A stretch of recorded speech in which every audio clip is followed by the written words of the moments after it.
এরকমই নিছিল না? ওই কান্দে জড়া লেগে গেছে। এবার গেটের পুলিশটা টাইমটা দেখে গেটের পুলিশ টেস্ট অফ। ছেলের নাম রাজু দেবনাথ, ক্লাস 9 এ পড়ে। আপনার নাম?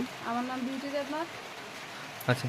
হেরে স্কুলে পাঠানোর পরে বিকালবেলা আয়া কইতাছে, মা আমার 17-18 জন ছাত্র মিললে আমার মারধর করছে। কি লেগা? না আমি তো কোনো কিছু কইছি না, আমার এক বন্ধুর সাথে কথা কইতাছি, আর ওই ছেলেটা গিয়ে আমার কইতাছে এইখানে কি হইছে। আমার ছেলে খালি কইছে যে দাদা তোমার সাথে আমি পরে কথা কই। এই কথা কওয়ার পরে সেই ছেলেটা গেছে ক্লাসে, আমার ছেলে বইয়া দিছে ক্লাসে। তারপরে 4-5 জনে মিললে এসে ক্লাসের মধ্যে থেকে টাইম না বাইরে নিয়ে এসে ইচ্ছা মতো মারধর করছে, মাথার মধ্যে ঘুষি দিচ্ছে, কোমরে লাঠি দিচ্ছে, জুতা দিয়ে মারছে। মারার পরে ক্লাস 11-এর ছাত্র একজনে স্কুটি দিয়া, হেঁটে হাঁটতে আইতে পারতেছে না, হেরে স্কুটি দিয়ে বাড়িতে নিয়ে দিয়ে গেছে। দেওয়ার পরে আমি এর সাথে সাথে ছোলাংটা হাসপাতালে নিয়ে গেছি, নিয়ে ডাক্তারকে দেখায় ওষুধপত্র লোয়াইলাম, ইঞ্জেকশন করাইলাম।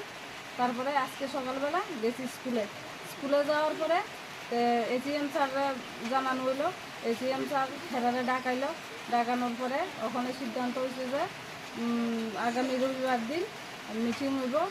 যে ফুলাপান যে স্কুলে পাঠাইতাম, আমরা কীভাবে পাঠাইতাম, তারার একটা গ্রুপ আছে, হেরার একটা গ্রুপ বলে আছে, হেরা এই গ্রুপ মিলে এই কাজটি করে। আমার কথা শোনাই না, তাহলে হ্যাপি দেখাইছে। হ্যাঁ আমি তো জানি না, ক্লাস 7 দিয়ে পিঠা খাইছে, ক্লাস 10 দিয়ে পিঠা খাইছে, আমি জানি না স্যার। হ্যাপিটা খাইছে, তারপরে মায়া লাগছে, মায়া দিয়া মানে একটু জল দিয়ে দিছে, মাথাটা গরম হয়ে গেছে, এর জন্য জল দিছে। জল দিয়ে পরে লাঠি কেটে দিছে, আমরা তো দেখছি না স্যার, আমরা তো চিনি না। তারপরে বিষ দিয়ে দিছে।